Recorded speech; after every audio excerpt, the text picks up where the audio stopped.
Bonjour, c'est Ursule encore. On est le 6 décembre 2023. Alors, je viens sur la trompette aujourd'hui encore et je viens proclamer le retour de notre Seigneur Jésus-Christ. Amen et alléluia. Soyons tous bénis, soyons remplis de sa joie. Amen. Alors, ils veulent notre verdict, mais il n'y en aura pas, dit l'Éternel. Alors, les enfants de Dieu entendent les vérités divines proclamées sur toute la terre. Amen.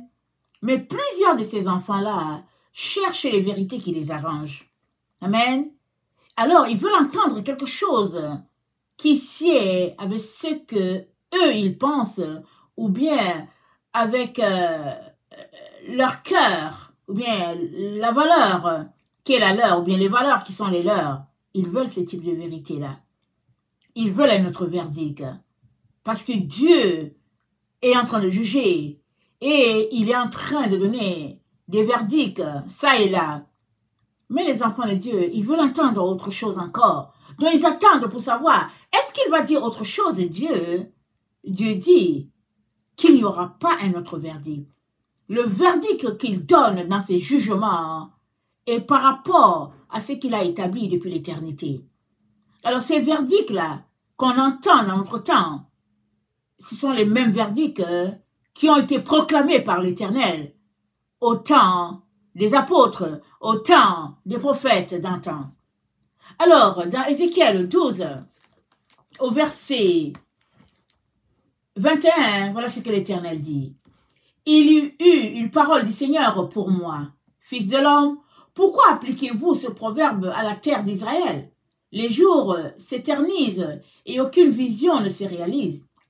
Dis-leur, ainsi parle le Seigneur Dieu, je supprime ce proverbe, on ne le dira plus en Israël. Par contre, dis-leur, les jours approchent, ainsi que la réalisation de chaque vision, car il n'y aura plus de vision illusoire, ni de prédiction trompeuse au milieu de la maison d'Israël. Moi, le Seigneur, quoi que je dise, cela se réalise sans traîner. C'est de votre vivant engage rebelle que j'exécuterai la parole que j'aurais dite au oracle du Seigneur Dieu. Il eut une parole du Seigneur pour moi, fils de l'homme, voici que la maison d'Israël dit, ce que voit cet homme n'est pas pour demain, il prophétise pour des temps éloignés. C'est pourquoi dis-leur, ainsi parle le Seigneur Dieu, aucune de mes paroles ne traînera plus, la parole que je dis s'exécutera, oracle du Seigneur Dieu. Ézéchiel 13. Il y eut une parole du Seigneur pour moi, fils de l'homme, prononce un oracle contre les prophètes d'Israël. Ces 10 heures d'oracle, dis à ceux qui tirent des oracles de leur propre cœur, écoutez la parole du Seigneur, ainsi parle le Seigneur Dieu. Malheureux les prophètes insensés qui suivent leur esprit sans avoir rien vu. Des chacals dans les ruines, tels sont devenus tes prophètes Israël. Vous n'êtes pas montés sur les brèches et vous n'avez pas construit de murs pour la maison d'Israël afin qu'elle puisse tenir dans le combat au jour du Seigneur. Ils ont des visions illusoires et des prédictions trompeuses, eux qui disent oracle du Seigneur sans que le Seigneur les ait envoyés. Alors ils attendent qu'ils confirment leurs paroles. N'avez-vous pas eu des visions illusoires? N'avez-vous pas fait des prédictions trompeuses? Vous qui dites oracle du Seigneur, sans que moi j'aie parlé. C'est pourquoi, ainsi parle le Seigneur Dieu, parce que vous avez prêché l'illusion et que vous avez eu des visions trompeuses, je viens contre vous, oracle du Seigneur Dieu. Ma main sera contre les prophètes qui ont des visions illusoires et qui font des prédictions trompeuses. Ils seront absents du conseil de mon peuple. Ils ne seront pas inscrits dans le livre de la maison d'Israël et ne pénétreront pas sur le sol d'Israël. Alors vous connaîtrez que je suis le Seigneur Dieu. Parce qu'ils ont égaré mon peuple en disant paix alors qu'il n'y avait point de paix, et parce qu'ils enduisaient de crépus le mur que mon peuple bâtissait. Dis à ceux qui enduisent de crépus, car dis à ceux qui enduisent de crépus, car il tombera. Il viendra une pluie torrentielle et vous, les grêlons, vous tomberez, et le vent des tempêtes éclatera. Une fois que le mur sera tombé, ne vous dira-t-on pas, où est le crépi dont vous l'aviez couvert? C'est pourquoi ainsi parle le Seigneur Dieu. Dans ma fureur, je ferai éclater le vent des tempêtes. Ma colère enverra une pluie torrentielle et ma fureur des grêlons destructeurs. J'abattrai le mur que vous avez enduit de crépi et je le précipiterai à terre et ses fondations seront mises à nu. Il tombera et vous disparaîtrez là au milieu. Alors vous connaîtrez que je suis le Seigneur. J'irai jusqu'au bout de ma fureur contre le mur et contre ceux qui l'ont enduit de crépi. Je vous dirai, plus de murs, plus de gens pour le crépi, plus de gens pour le crépir, plus de ces prophètes d'Israël qui prononçaient des oracles sur Jérusalem et qui avaient pour elle des visions de paix alors qu'il n'y avait point de paix. Oracle du Seigneur Dieu. Amen. J'ai lu dans la version Taube. Amen.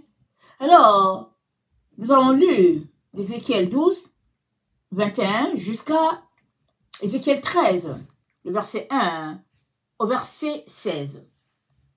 Donc, des prophètes prophétisent des faussetés. Ils disent ce que Dieu n'a pas dit. Ils disent ce qui arrange leur vie, leurs pensées. Mais ce que Dieu a dit, ils ne veulent pas. Alors, plusieurs prophètes sont comme ça sur la terre. Des prophètes qui sont montés par-ci, par-là, des paroles envoyées par-ci, par-là, des projets mis en place par-ci, par-là, alors que Dieu n'a point parlé, Dieu n'a point commandité ces projets-là. Et voilà où les enfants de Dieu se trouvent. Et quand Dieu leur dit, sanctifiez-vous, purifiez-vous, ils attendent, ils veulent autre chose encore. Ils veulent un verdict, ils veulent que Dieu leur donne un autre verdict parce que ils se disent ça ne se peut pas.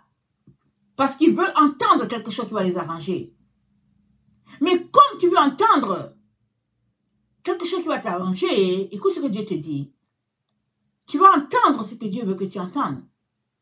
Et Dieu te dit, alors que tu es en train d'entendre cette parole-là, si tu côtoies une église, Dieu te dit, il faut que tu sortes de toutes ces églises-là, mises en place par les êtres humains, ces églises montées de toutes pièces-là, il faut que tu sortes de là pour sauver ta vie.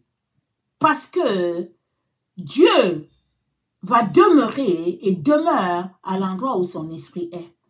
Il demeure à l'endroit que lui-même il a établi. Et pour mettre ses enfants en sécurité, il a demandé à ses enfants de sortir de l'assemblée des églises afin de mettre leur vie en sécurité parce que toutes les églises seront la propriété de l'antichrist et du faux prophète. Parce qu'on est rendu dans ce temps-là prophétisé par Daniel 7, à partir du verset 23 jusqu'à, je pense, verset 27. Le temps où l'église de Jésus-Christ sera persécutée et pas à peu près. Et parce que le Seigneur Jésus-Christ aime ses enfants, il leur dit, quittez le confort des églises, quittez la vie de Babylone. Parce que, nous le savons tous, Babylone s'est rendue dans l'église. On n'a plus besoin d'aller à l'extérieur pour rechercher les habitudes de Babylone. Babylone est dans l'église. Et Babylone, c'est qui? C'est l'église. C'est d'abord la ville de Nebuchadnezzar, une ville contraire à Israël, une ville qui oppose Dieu. Et c'est parti de Juda qui a été déporté. Et finalement, Dieu a fait boire la coupe à toutes les nations. Je vous encourage à les lire dans Jérémie. Alors, toutes les nations ont bu de la coupe de la colère de Dieu, si bien que elles goûteront tous au jugement de Dieu. Et nous sommes dans le temps où Dieu a décidé que c'est le temps pour lui de juger Babylone. Et comme Babylone se retrouve dans l'église, alors l'église et juger par rapport à ce que Dieu a déjà établi. Alors maintenant, si Dieu te dit, sors de là, et que toi tu espères autre chose, alors tu espères en vain, parce qu'il n'y aura pas un autre verdict.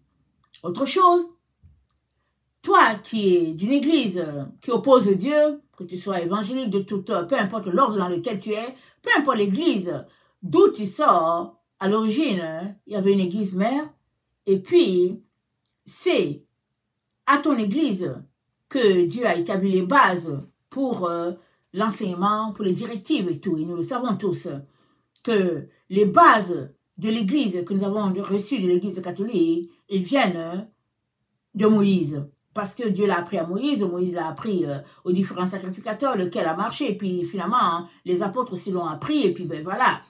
Donc, le service sacerdotal, c'est pas un service qui est né des hommes. Ça vient de Dieu lui-même. Voilà pourquoi, dans Malachie, il nous parle de son amour pour les Lévites. Il en parle avec beaucoup de passion, parce que les Lévites le respectaient, les Lévites le craignaient, ils le traitaient. Ils traitaient sa parole avec grâce et puis avec respect. Alors, voilà ce qu'il dit dans Malachie 2. Et au verset 5, je vais commencer à lire au verset 3. Voici, je détruirai vos semences.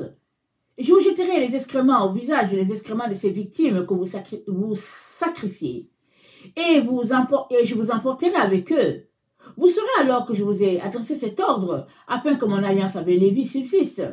Dit l'Éternel des armées, mon alliance avec lui était une alliance de vie et de paix. Ce que je lui ai accordé pour qu'il me craignît et il eut pour moi de la crainte, il a tremblé devant mon nom. La loi de la vérité était dans sa bouche, et l'iniquité ne s'est point trouvée sur ses lèvres. Il a marché avec moi dans la paix et dans la droiture. Il a détourné du mal beaucoup d'hommes, car les bouches du sacrificateur doivent garder la science. Et c'est à sa bouche qu'on demande la loi, parce qu'il est un envoyé de Dieu. Mais vous vous êtes écartés de la voie, vous avez fait de la loi une occasion de chute pour plusieurs. Vous avez violé l'alliance de Lévi, dit l'Éternel des armées.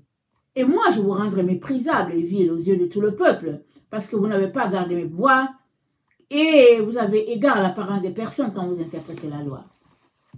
Donc, il y a une base que Dieu a établie, et cette base, c'est la vérité. Et notre Seigneur a dit, vous connaîtrez la vérité, et la vérité vous rendra libre. Et quand la femme samaritaine, dans Jean 4, lui a dit, eh ben, j'ai appris que c'est sur cette montagne qu'il faudrait aller adorer, parce qu'elle, elle avait des traditions qui lui remontaient depuis les temps anciens. Alors, elle soupirait à cette montagne là où il fallait adorer Dieu. Et Jésus-Christ lui dit, ce n'est pas à cette montagne qu'il faudrait aller adorer. Il faudrait adorer Dieu en esprit et en vérité. Et cette parole-là qu'il a proclamée, qu'il a donnée à la femme samaritaine, c'est la même parole qu'il nous donne aujourd'hui. Adorer Dieu en esprit et en vérité. Et cela doit se voir dans notre quotidien. Aujourd'hui, les églises sont remplies des doctrines des hommes, montées par des hommes influents par-ci par-là, ces églises de famille, et puis chacun essaie de faire ce qu'il veut. Les familles dominantes essayent d'établir leurs lois, leurs règles, ainsi bien que Jésus-Christ n'est pas vu, et puis c'est des traditions vraiment des hommes. Et Jésus-Christ dit de sortir de là. Parce que, parlant de Lévi, il dit, l'iniquité ne s'est point trouvée sur ses lèvres, la loi de la vérité était dans sa bouche. Alors, par mauvaise interprétation, les gens disent que Paul dit qu'on est délivré de la loi. Mais Paul ne peut pas dire cela. Parce que Paul a pointé les lois que les hommes des synagogues ont monté ça et là.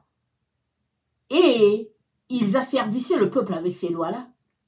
Ce n'étaient pas les lois de Dieu. Et Paul leur dit, Dieu nous a délivrés de ces lois-là. De vos lois-là, Dieu nous a délivrés. Mais Dieu ne peut pas nous délivrer de la loi de la vérité. Et la loi de la vérité, on a une bonne partie dans les lois que Moïse nous a données. La vérité, elle est établie depuis les temps anciens. Elle est établie depuis l'éternité. On ne peut pas la changer. On ne peut pas l'ôter. Alors, si la vérité de Dieu ne t'arrange pas, tu es en train de dire à Dieu que tu n'es pas son enfant. Voilà pourquoi Dieu dit, plusieurs attendent d'autres verdicts. Ils veulent entendre que oui, vous avez le droit de rester dans les églises et puis tout ça. Mais au fait, si Dieu te dit de sortir de là, c'est parce qu'il veut te protéger. Parce que désormais, l'église sera la propriété de l'antéchrist et du faux prophète. Et tous ceux-là qui ne seront pas sortis prêteront allégeance à la bête, au système, au faux prophète, à l'antéchrist. Tous ceux-là, ils vont appartenir à la fausse église. Et la Bible appelle cette église-là l'église la prostituée. Et elle est répandue sur toute la terre.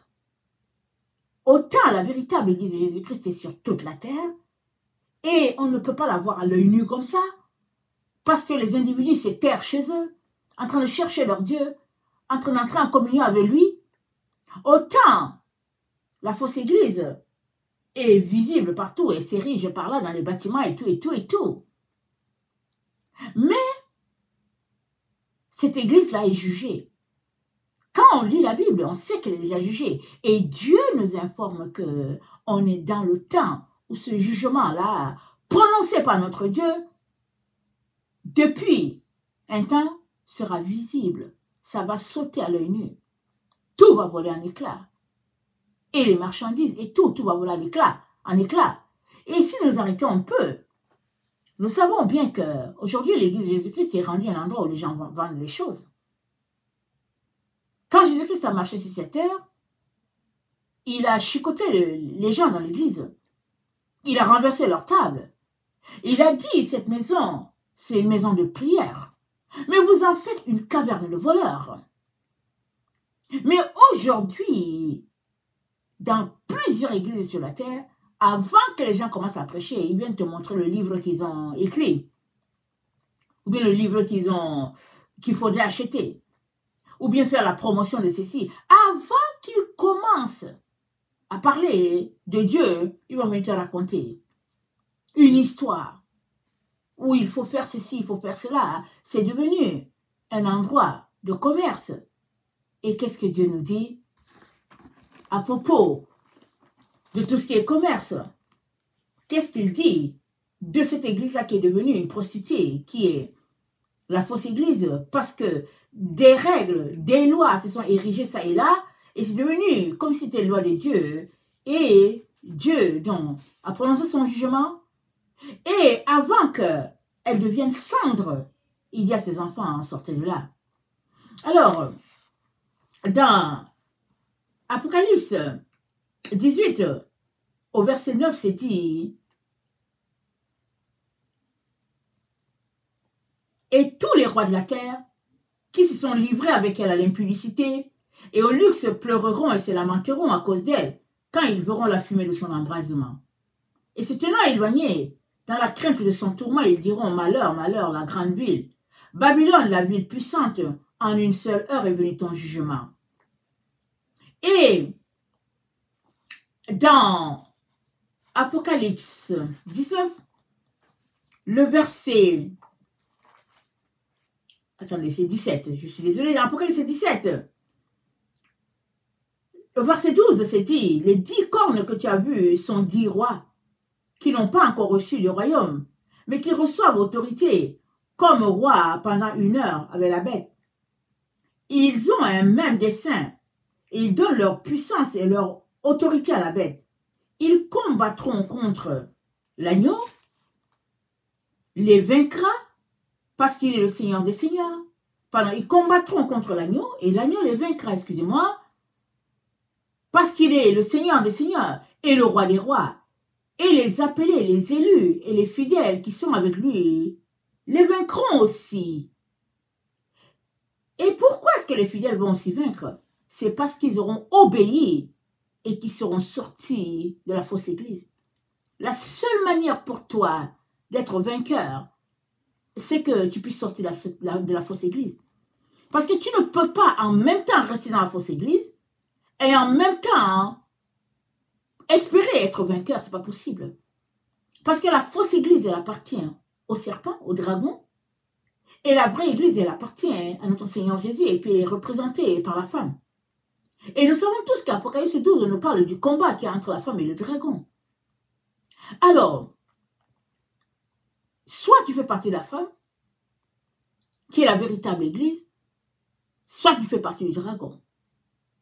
Alors, c'est dit au verset 16 d'Apocalypse 17, les 10 cornes que tu as vues et la bête haïront la prostituée, la dépouilleront, la mettront à nu, mangeront ses chairs et la consumeront par le feu. Mais c'est qui la prostituée? On l'a dit, c'est la fausse église.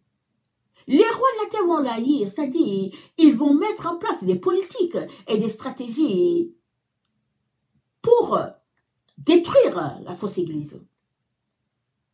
Et la seule manière pour toi de ne pas être détruit, c'est de sortir de là, d'aller te cacher chez toi, quelque part. Mets-toi en sécurité. Alors, le Seigneur dit, il n'y aura pas un autre verdict. Donc, si tu côtoies les églises, Dieu te dit, sors de là pour ta sécurité. Et si tu es un pasteur, et que tu comptes sur les dîmes et les offrandes de ton église pour vivre, le Seigneur te dit, il est temps que tu libères les fidèles et qu'ils partent se réfugier chacun à la maison. Dieu va prendre soin de toi. Et eux aussi, ils seront en sécurité. Dieu va prendre soin d'eux. Tu ne manqueras pas de nourriture. Mais tu as besoin de mettre ta vie en sécurité. Et pour le bien de tes fidèles, tu as besoin qu'ils soient protégés. Parce qu'il s'agit de traverser la grande tribulation et d'arriver jusqu'à la ligne d'arrivée. Et la ligne d'arrivée, c'est Dieu qui la connaît. Parce que Dieu dit, à cause des élus, j'abrégerai les jours. Mais c'est lui qui sait comment il va les abréger. À cause des élus, les jours seront abrégés. Mais, dans toute situation sur la terre, quand les temps sont mauvais, la sagesse veut que on se trouve son petit coin et on reste prier et invoquer la protection du Très-Haut. Ce ne sera pas des moments agréables. C'est prophétisé dans la Bible tout ce qui va arriver aux faux conducteurs, aux faux prophètes. Tout ça, c'est prophétisé. Et le temps qui est là devant nous, c'est un temps de repentance.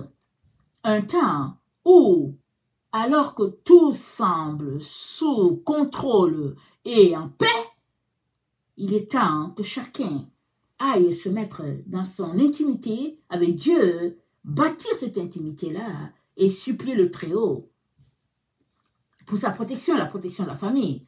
Et Dieu te donnera les instructions qu'il faut pour les tiens, parce qu'il veut que tu arrives à la fin de la tribulation. Parce que Dieu est un Dieu miséricordieux. Ce n'est pas un Dieu qui est là pour pouvoir tuer l'homme. Ce n'est pas un Dieu qui est là pour effacer l'homme de la face de la terre. Non, c'est un Dieu miséricordieux. Mais maintenant, si tu fais partie de ceux-là qui n'aiment pas obéir, qui aiment faire à leur tête, au moins, Dieu t'aura averti. Parce que dans Apocalypse 7, au verset 12, c'est dit, je vais lire au verset 13, excusez-moi. Et l'un des vieillards a pris la parole et me dit, ceux qui sont revêtus de robes blanches, qui sont-ils et d'où sont-ils venus? Et je lui dis, mon Seigneur, tu le sais, il me dit, ce sont ceux qui viennent de la grande tribulation. Ils ont lavé leurs robes et les ont blanchis dans le sang de l'agneau. C'est pour cela qu'ils sont devant le trône de Dieu et le servent jour et nuit dans son temple. Celui qui est assis sur le trône dressera sa tente au-dessus d'eux. Ils n'auront plus faim, ils n'auront plus soif, le soleil ne les frappera point, ni aucune chaleur. Car l'agneau qui est au milieu du trône les paîtra et les conduira aux sources des eaux de la vie, et Dieu essuiera toute l'âme de leurs yeux. Dieu a pourvu pour ta protection. L'agneau qui est au milieu du trône les conduira. Jésus-Christ est en train de te conduire là. Il est en train de te donner les directives pendant que tu es en train d'écouter. Il est en train de te dire, sors de cet endroit-là que tu appelles l'église. De cet assemblage, ce rassemblement de personnes, ce méli-mélo-là, que tu appelles l'église là, il dit, sors de là. Et viens le voir. Fais tout pour entendre sa voix. Fais tout pour entrer en communion avec lui. Fais tout. Et il te revêtira de sa gloire. Et il mettra sa tente au-dessus de toi et tu seras protégé. Contre le soleil, contre la pluie, contre les vents et tout. Il sera ta protection. Tu ne manqueras de rien. Israël a vécu pendant 40 ans dans le désert. Il n'en manque de rien. La Bible dit, leurs chaussures ne sont pas usées. Alors on peut s'arrêter et s'imaginer quel type de chaussures c'était. Mais c'était le miracle de Dieu qui faisait que Israël était gardé. Et Israël ne manquait de rien. Et Dieu aimerait que tu prennes l'exemple d'Israël. Et que tu saches qu'il te protégera. Il te gardera. Seulement, pour que tu sois protégé et gardé, commence par obéir. Maintenant. Et à donner des directives pour ta famille aussi. Parce qu'il y aura une différence assez considérable entre les deux groupes.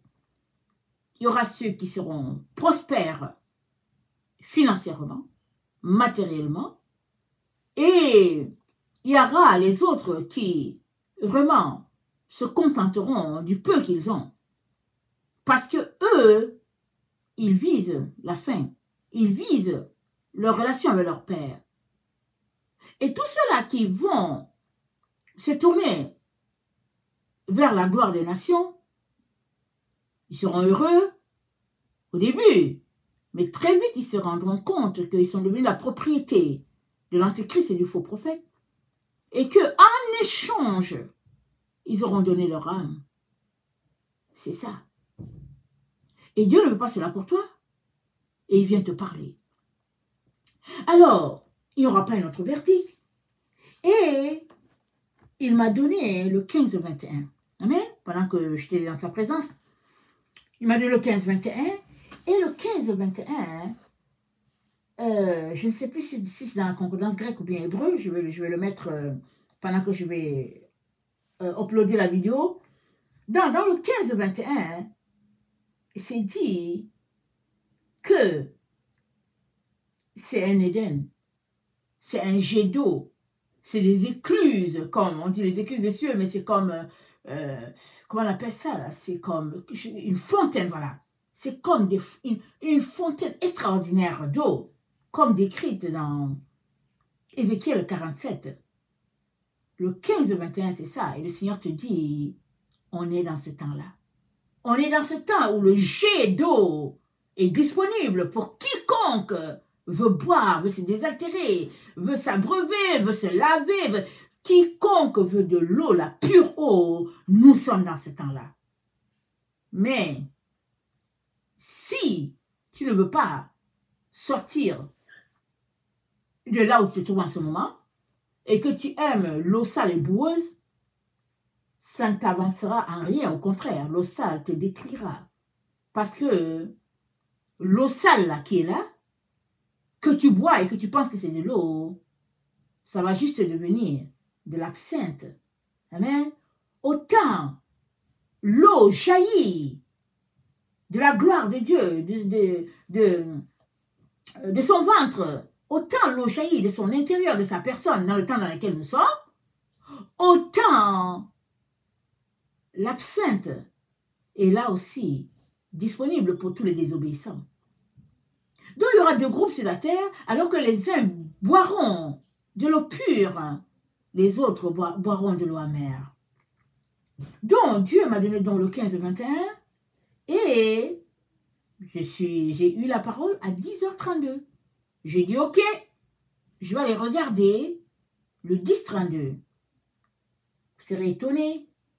Le 10-32, ça donne la même chose. Des eaux abondantes. C'est incroyable la précision de notre Dieu. C'est incroyable sa sagesse. C'est incroyable sa révélation. J'étais choquée. Mais je sais que chaque fois que le Seigneur me donne une parole, il faut que je me presse de noter d'abord l'heure à laquelle il me l'a donnée. Très très souvent, hein, le chiffre qu'il me donne va en accord avec l'heure exacte qu'il m'a donnée. Et donc, doublement, le Seigneur te dit qu'on est dans le temps où les écluses des eaux sont ouvertes et les eaux jaillissent. Là où tu es là, l'eau est en train de jaillir. Si tu veux prendre cette eau, elle va te désaltérer. Mais si tu veux aussi contester et puis aller contre, tu auras de l'absinthe. Et tout dépend de toi. Alors, les eaux qui jaillissent sont décrites dans Apocalypse 22. On va les lire. Apocalypse 22. Je vais lire dans la version Taube parce que j'ai ma Bible Taube sous les mains. Dans Apocalypse 22, voilà ce qui est dit. C'est dit, puis il me montra une eau. Puis il me montra un fleuve d'eau vive, brillant comme du cristal, qui jaillissait du trône de Dieu et de l'agneau, au milieu de la place de la cité, et des deux bras du fleuve, et un arbre de vie produisant 12 récoltes. Chaque mois, il donne son fruit, et son feuillage sert à la guérison des nations.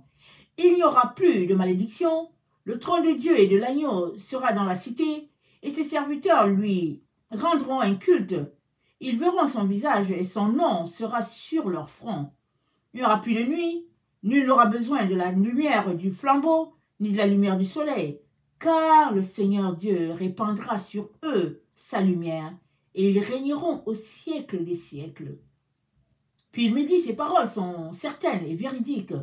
Le Seigneur, le Dieu des esprits des prophètes, a envoyé son ange pour montrer à ses serviteurs ce qui doit arriver bientôt. Voici, je viens bientôt, heureux celui qui garde les paroles prophétiques de ce livre. Moi, Jean, j'ai entendu et j'ai vu cela. Et après avoir entendu et vu, je me prosternais pour l'adorer aux pieds de l'ange qui me montrait cela. Mais il me dit, garde-toi de le faire.